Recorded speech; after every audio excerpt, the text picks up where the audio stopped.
తెలంగాణలో ఒక సంచలనం నమోదైంది.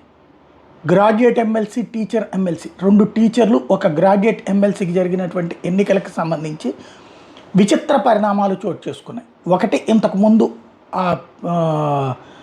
ఉద్యోగ సంఘాల వాళ్ళు గెలుస్తూ ఉండేటటువంటి సీట్లు ఈ దఫా ప్రతిష్టాత్మకంగా తీసుకోవడం, అందులో కాంగ్రెస్ పార్టీ స్వయంగా రేవంత్ రెడ్డి వివిధ ప్రాంతాల్లో పర్యటించడం, ఇదంతా చేసుకొచ్చారు.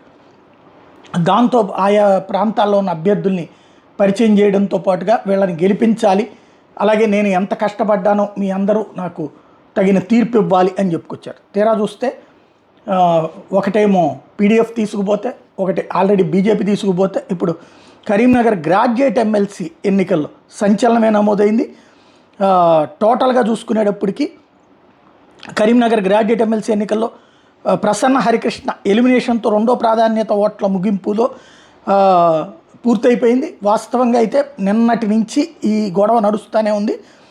కాకపోతే మధ్యలో ఒక్క రౌండ్లో మాత్రం కాంగ్రెస్ పార్టీకి 6 రౌండ్ ఓట్లు మెజార్టీ వచ్చినాయి. టోటల్గా చూస్తే మెజార్టీ కంటిన్యూస్గా భారతీయ జనతా పార్టీనే వచ్చింది. ఆల్రెడీ టీచర్ ఎమ్మెల్సీ కూడా గెలుపొందింది, ఇప్పుడు గ్రాడ్యుయేట్ ఎమ్మెల్సీ కూడా గెలుపొందడం అన్నటువంటి సంచలనాత్మకమైనటువంటి పరిస్థితి అయింది. అంజిరెడ్డి గారికి గెలవాల్సినటువంటి మ్యాజిక్ ఫిగర్ 1,12,000 ఓటు అన్నటువంటి నేపథ్యంలో ఎదురైనటువంటి అంశం. ఫైనల్గా కరీంనగర్ గ్రాడ్యుయేట్ ఎమ్మెల్సీ ఎన్నికల్లో ప్రసన్న హరికృష్ణ ఎలిమినేషన్, అంటే ఆయనే లీడ్ చేస్తారు అన్నటువంటిది మన కొన్ని సర్వేలు కానీ వీళ్ళు చెప్పుకొచ్చారు బీఎస్పీ నుంచి. కానీ చాలా గట్టి పోటీ ఇచ్చుకుంటూ వచ్చారు.